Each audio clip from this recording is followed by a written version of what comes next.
Just to remind everybody, of course, that was when they were driving for Renault, and there was a big fallout from that because it turned out that Piquet had crashed intentionally in order to help Alonso win that race, and Flavio Briatore and Pat Simmons, of course, took big penalties for that. But the penalties have been taken and passed on now, and of course Pat Simmons is back in Formula One and a key part of the Williams team that we're watching. Felipe Massa here, there he is, just heading around the circuit after that great podium finish last time out. But as you mentioned, Tony, Williams might be finding it a little bit harder here this weekend. They're going to have a bit more rivalry. Let's get back to the pits. Tom's got a bit more news on Nico Rosberg. I thought I was going to have bad news, actually, but it's not bad news. His car is up on the jacks and has been for about the last 4 minutes. I've asked if there's a problem, and there isn't. So I think they're obviously just checking their car over prior to this afternoon's session. The seat is out. Rosberg is walking around. He's actually just gone over to the pit wall. Actually looking very like Keke. I remember in the hot races when his father Keke was racing, looking very hot and red in the face, and that's Nico today. Yeah, but he had a good record, didn't he, Tom? His dad in some of those hot races. It was a Dallas one when he took victory, wasn't it? Yeah, he absolutely did. And in those days, I think Keke used to travel in economy. And I remember talking to some guys about... hang on. I don't know if you're anywhere near Ferrari, are you, Tom? There's a bit of a fire. I can see it. It's Jenny. Come to me, Chad. Yeah, sorry. yes, looks as in Come to me from... Jenny, let's hear from you.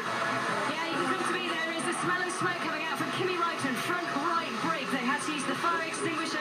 Absolutely reeks. They're just trying to get the big leaf nozzles in there to try and cool it down. We're getting ushered out the way slightly.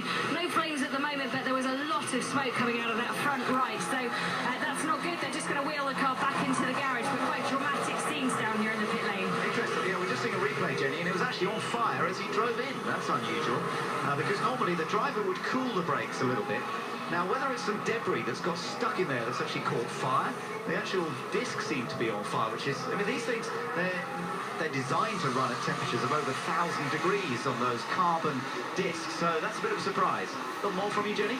Yeah, well, they're just taking the tyre off now to have a look at that brake and try and work out what's gone wrong. They're still having to cool it down incredibly hot, and they're standing by with their fire protective clothing on, also with the fire extinguisher. Kimi Räikkönen jumps out of the car, goes to talk to Marco Mattiacci right at the back of the garage, and he looks on. Doesn't look particularly impressed with what's happened. The guys will actually come and have a look, and the tyre expert will have a look as well, but they're just touching the suspension arms to see what damage, if any, has been done. It looks pretty... Actually, it doesn't look really good there. It looks like some of the suspension arm may well have melted a little bit, so we'll have to look at that in greater detail, but we're just going to push down the way because other Lotuses coming in. It's all go down here. Yeah, I'm sure it is. We're on board with Fernando Alonso. Of course, brake temperatures will be high on the street circuit where the brakes are getting quite a pounding, but having said that, there are quite a lot of areas for the brakes to cool down. It's not a constant demand on the brakes around this track. But one of the problems we can see here, Tony, and have done,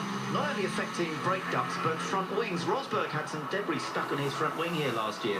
And it makes me wonder whether maybe some debris got into a brake duct or something like that for Kimi Räikkönen. Well, it tends to, whatever does accumulate, tends to, get thrown back off walls and then collected in brake ducts and in front wings. And I think, as you mentioned, Nico, last year, he lost an incredible amount of downforce in the front wing, but the slot gaps blocked up, didn't they?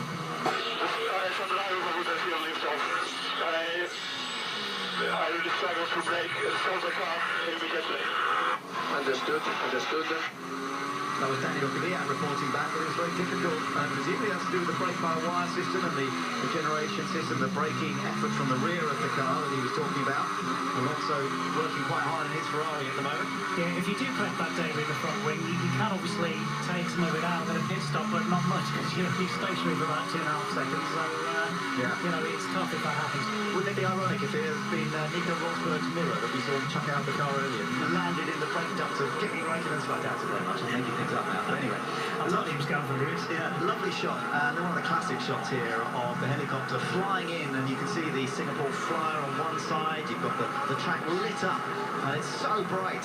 It's just amazing, just like daylight really down there in the pits and on the start-finish straight as well. So though it's 7:30 in the evening, we're only 100 miles away from the equator, so it's dark, but on track, beautifully bright. You get this stunning colours being thrown up from the cars. I think it's if anybody's contemplating, going to a faraway Grand Prix, it's a great one to come to, isn't it? A lot of British fans here, of course, this weekend, and indeed, as we heard from Jenny earlier, from Australia as well, all over the place. So the checker flag is out on this session. First few cars have crossed the line and seen the checker flag. Gutierrez getting a lap in at the end there, which improved his time. Of course, he had much fresher tyres than anybody else, and he's gone ahead of his teammate in the end. Gutierrez, 16th fastest, 17th for Sutil. And interestingly, both Saubers faster than Romain Grosjean in the Lotus. And we've seen Lotus struggling in the last couple of Grand Prix. I think they've really given up developing the car. They're putting all their efforts into next year's car, and it's going to be another tough weekend. Maldonado out-qualified and out-raced Grosjean last time out in Italy. Didn't really get noticed because they were so far down. Right now, Maldonado is faster than his teammate again. Maldonado is currently 14th in this session. And in the good old Caterham versus Marussia battle, there's not much between them in this session, actually. Bianchi is fastest in 19th place for Marussia, ahead of Ericsson, interestingly. Ericsson quicker than Kobayashi. That's a little surprise, but Ericsson does know this circuit from GP2.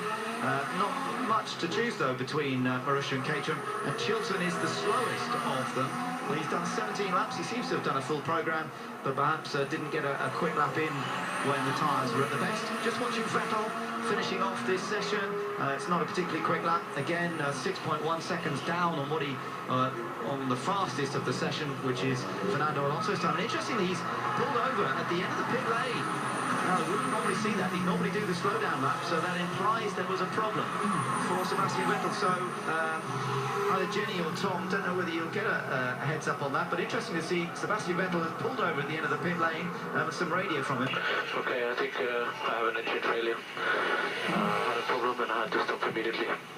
Oh dear. Now, remember, it's a Friday, so it may not be the engine that he was planning to use, but, Tony, he's a bit marginal on engines, isn't he, at the moment? Yeah, he's used 5 internal combustion engines as it is, so another one will give him a penalty if they do. It might have been an engine that was right at the end of its mileage. They often do that. But the problem for him is that getting these engines changed takes a while. Jenny, the end of a session, and that means that Red Bull are going to have really have their work cut out to get that car ready for session 2, aren't they?